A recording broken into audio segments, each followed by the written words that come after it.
اللهم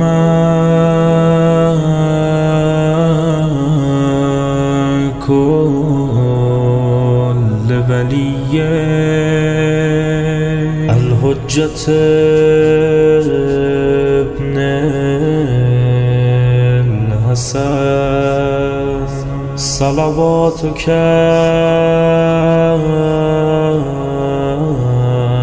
عليه وعلى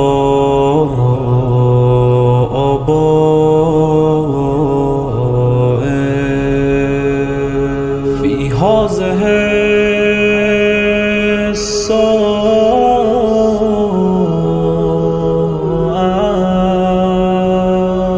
وفي كل ساعة وليا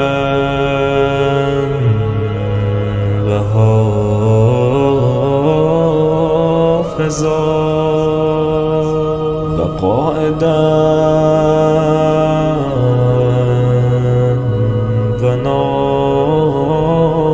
وناصرا ودليلا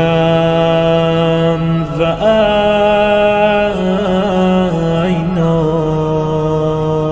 حتى تسكنه أرضك طوعا وتمتعه فيها طويلا.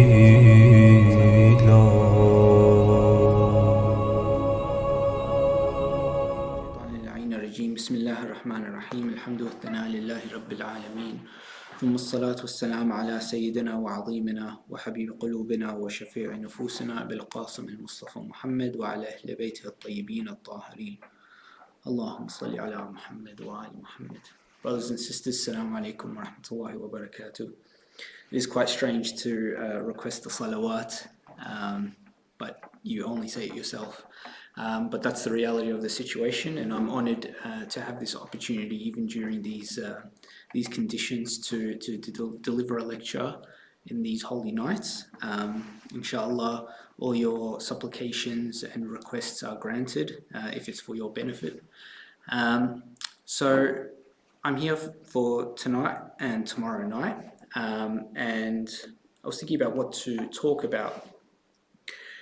And I think with the Holy Quran, this book that we're asked to improve our relationship with during this month, I think that every person has a particular story that resonates with them, whether it's a prophet and his whole story, his life story, or a particular story within the life of a prophet, or something along those lines, or maybe it's a female character in the Quran, like Sayyid Maryam alayhi salam. That story or that person will resonate with you. And for me personally, the story that I always come back to is the story of Adam and Eve, of Adam and Hawa alayhim as-salam. This story, every time I read it, I end up reflecting on it, and a new perspective opens up to me. Something new resonates with me. And no matter how many times you read it, and I've done researches on this, I've read academic papers, whether it's multiple tafsir of the Sunnis and the Shias. Like, I love this story, but every time, especially in the month of Ramadan, something new comes up and just makes me think. And especially in this month, we're asked to do tadabbur of the Quran, to reflect upon it. So I thought, with this reflection that I've been doing in this month, I thought it would be useful to share some of that with you guys. And inshallah, in the next 2 nights, I'll probably only focus on the one ayah that I've really been focusing on, and that's ayah 30 of Surah Al-Baqarah. If we just open it up here, it's just one ayah, and you'll be amazed at how much you can extrapolate from one ayah, how many lessons, how many principles, how many phenomenons you can extrapolate from it. Now I'll read it for you and then we'll go through it bit by bit.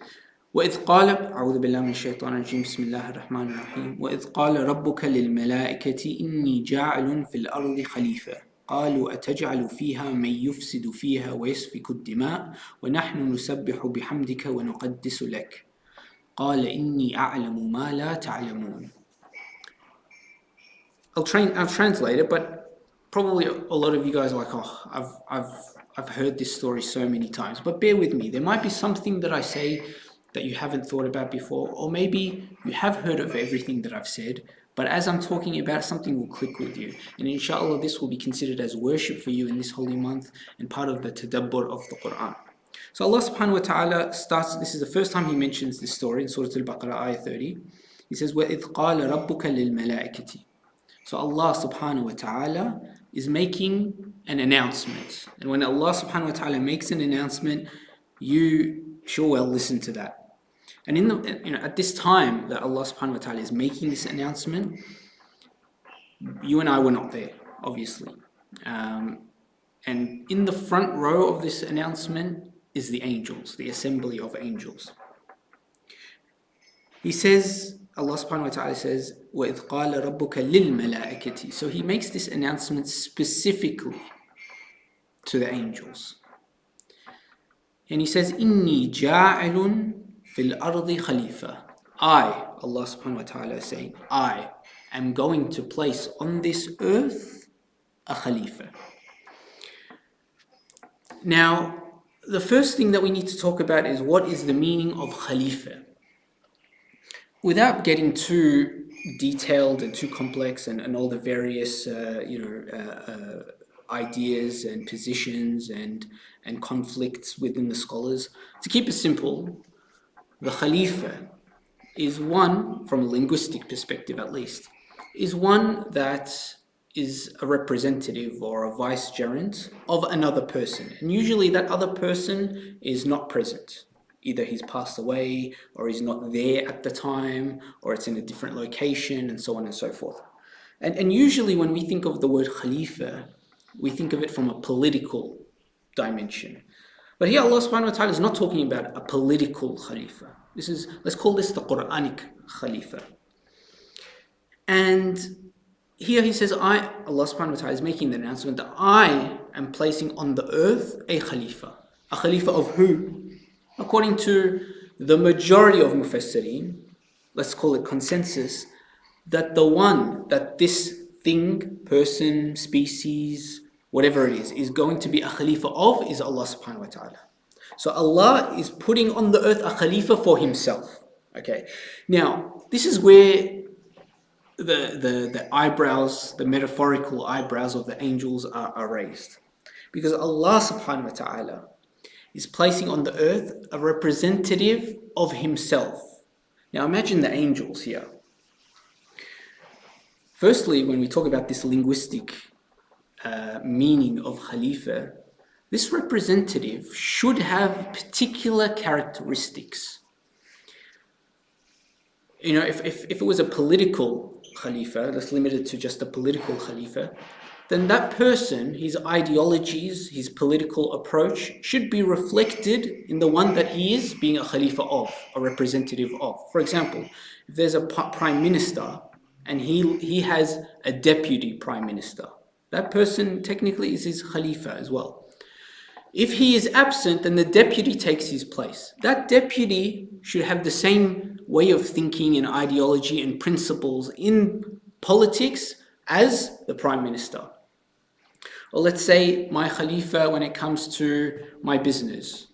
If I'm the president of a company or a CEO of a company and I hire someone to do my work for me, that person needs to have the same approach to the business as me. Can't be in conflict.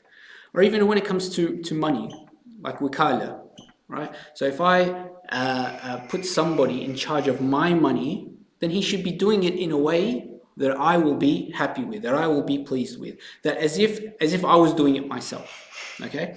Now imagine Allah subhanahu wa ta'ala is declaring a Khalifa, someone who's representing Him. Okay? Now when we say representing Him, representing Allah subhanahu wa ta'ala, that means that this person or this thing or this species that's going to be the Khalifa has to reflect the attributes of Allah subhanahu wa ta'ala. When we say attributes, generally we mean the beautiful names of Allah subhanahu wa ta'ala. Asma'ullah al-Husna. So Ar-Rahman, Ar-Rahim, Al-Malik, Al-Quddus, Al-Salam, Al-Mu'min, all these beautiful names should be reflected in this thing that is going to be a Khalifa. Otherwise, if Allah is putting on, declaring a Khalifa and he acts contrary to Allah subhanahu wa ta'ala, is he really going to be a Khalifa or not? No, he's not going to be a Khalifa. So here the angels, their eyebrows are raised. Because what they know now, that Allah is declaring a Khalifa, and we know later on in the ayah, they know who is going to be the Khalifa. And that Khalifa is going to be mankind. That's right. You and I, brothers and sisters, are going to be the Khalifa of Allah. He is declaring that you and I are going to be the Khalifa of Allah. Now, of course, there's a difference of opinions as to who really is the Khalifa, whether it's Adam alayhi salam himself, whether it's all the prophets, whether it's all the believers, whether it's all of mankind. Generally, a lot of the Shi'i Mufassirin, like Allama Tabatabai, like Jawadi Amuli, they say that it's all of mankind. Of course, there's going to be different levels and grades of that Khalifa, but we'll get to that soon. In any case, the angels, they know now that mankind is going to be the Khalifa of Allah. And they're like, okay. They respond to Allah subhanahu wa ta'ala. What do they say? They say, أَتَجْعَلُ فِيهَا مَنْ يُفْسِدُ فِيهَا وَيَسْفِكُ الدِّمَاءِ. They say, hang on a second, Allah subhanahu wa ta'ala. Are you trying to say that you are going to put a Khalifa, a representative, a vicegerent of you, someone who's meant to be a mirror of you and your attributes, on this earth, while this thing that this species, mankind that you're declaring as your Khalifa, at the same time spills blood and causes mischief on the earth? How does that work? So now here, this is one of the first important lessons, and this is something that I've been reflecting on quite a lot this Ramadan, is what the hell were the angels thinking? I mean, they know Allah subhanahu wa ta'ala is the supreme creator and all is in his power and all is in his hands. Yet they had the audacity to question Allah subhanahu wa ta'ala. And this really got me thinking. Firstly, did they have the right to question Allah subhanahu wa ta'ala? And if they did have the right, were they correct? And I believe on both accounts, the answer is yes. So the angels say to Allah, what's going on? Are you really putting on this earth a representative who does all of this evil? And Allah doesn't admonish them. He doesn't punish them and grab all the angels and chuck them in the hellfire. Mind you, they are, as some would say, whether this is technically correct or not, they say ma'soom, they are infallible. So the angels aren't, those that disobey Allah subhanahu wa ta'ala. They are obeying. Yet this doesn't mean that they cannot question. They still have the ability to question. They have some sort of limited free will where it doesn't lead to disobedience. So they're asking, are you really doing this? And they know Allah subhanahu wa ta'ala is the all-knowledgeable, the supreme, but they still question. But Allah doesn't blast them and attack them. And this really got me thinking about our communities today, especially the Muslim community. Some particular circles within the Muslim community is better than others, some are worse than others. But I've found, even within the Iraqi Shi'i community, whether it's I've noticed it within the Afghan community as well, that sometimes questioning is seen as something negative, is seen as something wrong. If I want to question something, I'm immediately said, why are you questioning? Why are you doubting? This is wrong. You need to just accept it. If God says something, then you just need to accept it. But you notice that the angels, as infallible as they are, they still raise the question to Allah subhanahu wa ta'ala. Now, here I want to pause and just step away from this particular ayah and just talk about different types of questionings and doubts. Technically, there are two types of doubts and questioning. In Arabic, the word is shak.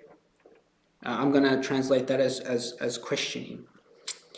There's two types of shaks and two types of questioning. One is mahmud, one is praised, and one is madmoom. One is seen as negative or admonished. The praised one is where your intention is to seek clarification and to learn and to gain more knowledge. And sometimes it's of something that you already believe in.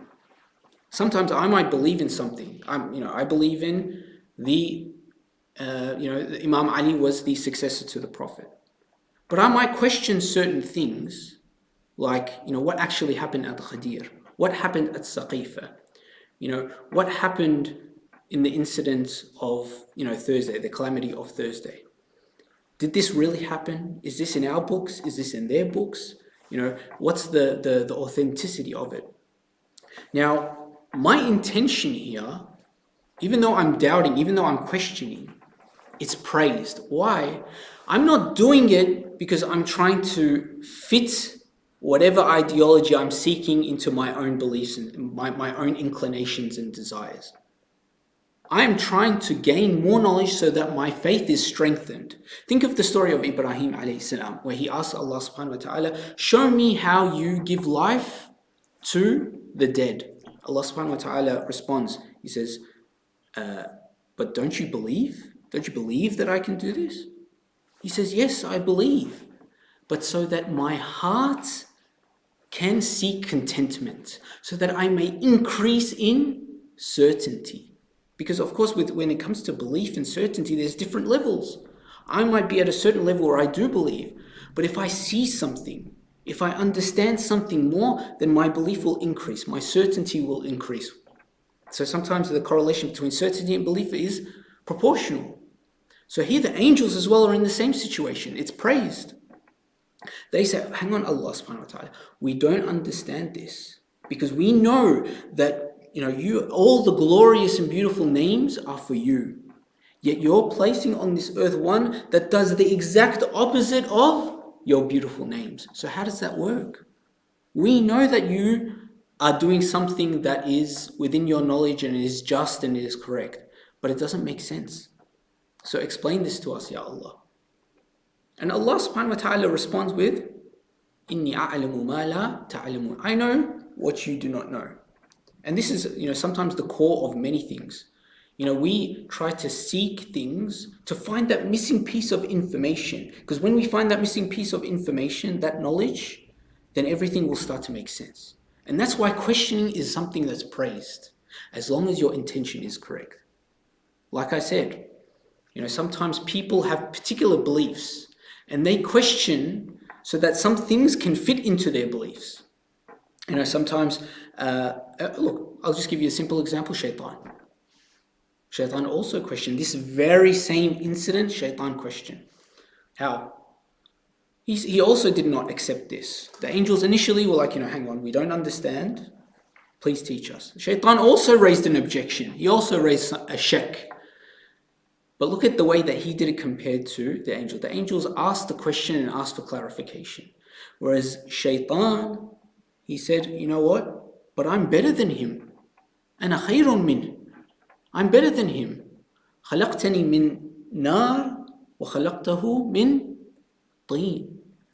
You created me from fire and you created Adam from clay. So what's the deal? Of course, shaitan here has gone in a completely wrong direction. It's not because he seeks clarification, but here he's trying to establish his superiority in a way that is negative, that in a way that is wrong, which is essentially racism.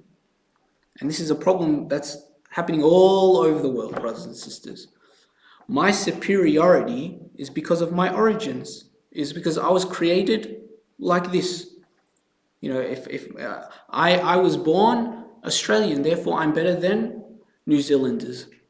I was born Iraqi, therefore I'm better than Iranians. I was born Iranian, therefore I'm better than Afghans. I was born particular tribes within Afghanistan also will say that I'm better than this particular tribe, and so on and so forth. And this was a massive problem in the time of the Prophet. Massive problem. And here, this problem is reflected in Shaitan. He also believed he was superior because of his taqwa, because of his inner soul and his struggles that he has built himself to become such a great person. Is that why he thinks he's better? Or is it simply because I'm made from this and he's made from that? I'm from this origins, you're from that origins, therefore I'm better. No. Allah, from this mentality, He said that this is wrong and therefore you are worthy of admonishment. Whereas the angels, did He admonish them? No. But the angels also thought they were superior, by the way. But look at the way that they tried to establish their superiority. What did they say? وَنَحْنُ نُسَبِّحُ بِحَمْدِكَ وَنُقَدِّسُ لَكَ. Because we sing your praises and we sanctify you. See here, it's not about the origins and whatnot, no, but it's about the inner spiritual self. And what does Allah subhanahu wa ta'ala say? He says the best of people are those that have taqwa. Atqakum. The one that has the most taqwa is the most superior. Sallu ala Muhammad wa ali Muhammad. Allahumma salli.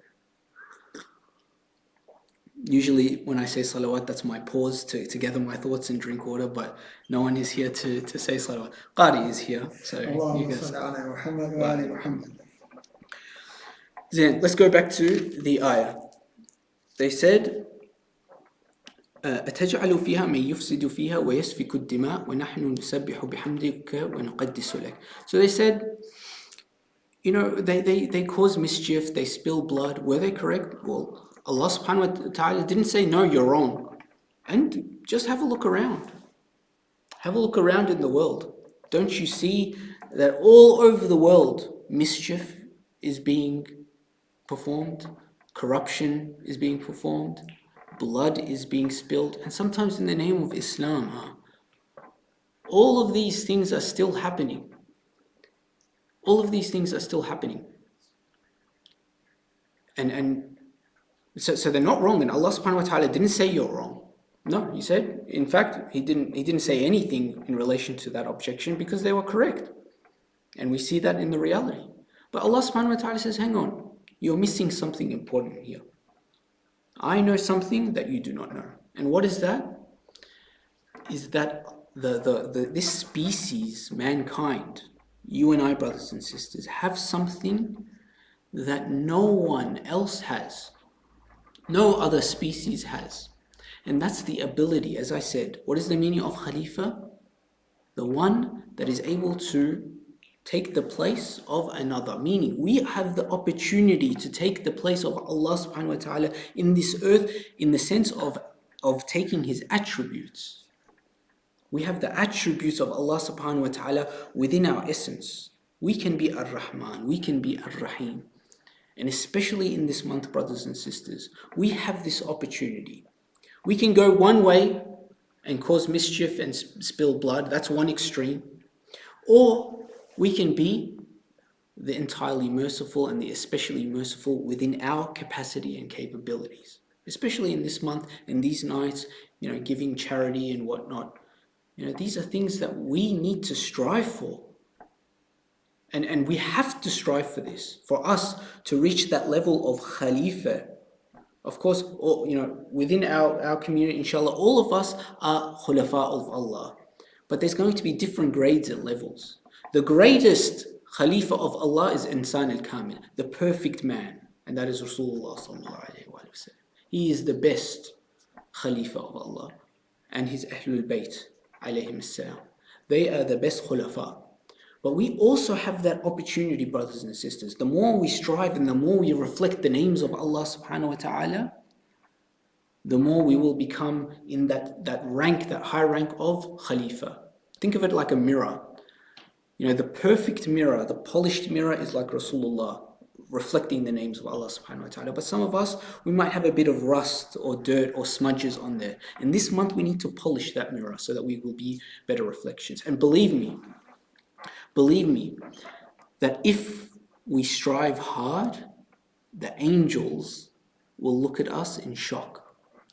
They will be shocked. Because later Allah subhanahu wa ta'ala, later on, I wasn't meant to get to this part, but later on he explains, he taught the names and so on and so forth, and those names, according to some Mufassirin, are Asma'ullah al-Husna. He taught those names to Adam, and then Adam, he didn't teach the angels, because the angels didn't have that capacity, they didn't have that potential to learn the names. When I say learn, as in reflect. So in the Quran it says, وَعَلَّمَ آدَمَ الْأَسْمَاءِ, not just teaching them, not just telling him the names, but able to manifest those names in his being. And that's something the angels didn't have. That's why the Quran later on it says, وَإِذْ قُلْنَا لِلْمَلَائِكَةِ قَالَ يَا آدَمْ أَنْبِئْهُمْ بِأَسْمَائِهِمْ. O Adam, inform them of these names. He didn't tell Adam, teach them. He didn't say, عَلِّمَهُمْ الْأَسْمَاءِ. لَا أَنْبِئْهُمْ بِأَسْمَائِهِمْ. Just inform them of their names, because they don't have the capacity to learn. So the angels, after that, they were in shock that indeed this species, mankind, is able to reflect the names of Allah subhanahu wa ta'ala. Therefore, they are worthy of that rank and that status of Khalifa.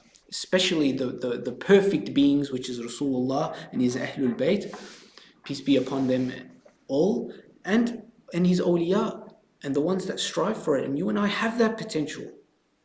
Look, I'll give you an example. If you look in the some of the books like Thawab al-A'mal or Ma'ani al-Akhbar of Shaykh al-Saduq, a compilation of narrations in the time of Ghaybat al-Kubra, the start of Ghaybat al-Kubra, there are many narrations in there where a servant performs a particular action, and then Allah subhanahu wa ta'ala says to the angels, look, this is my servant. And the angels look in shock.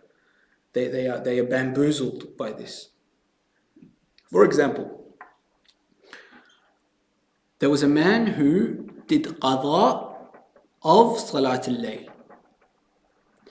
So Salat al-Layl, the prayers that is mustahab, it's recommended to do in the middle of the night. It's not obligatory. Some of us do it, some of us don't do it. For those that do it, some perform this recommended action so habitually, so often, that if he misses it, he feels bad. Of course, we know for example, the Prophet, it was obligatory on him. But for you and I, it's not obligatory. And if we miss it, we're just over the moon if we do it once.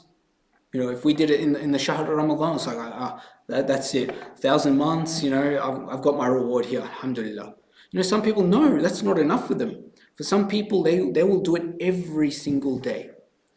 And if they miss one day, they feel so bad that they do qada of Salat al-Layl. So they do qada of a mustahab prayer. So qada of Salat al-Layl. So the next day, during the day, for example, when they wake up, maybe after Salat al-Dhuhr, they will do qada of Salat al-Layl to make up for the night that they missed.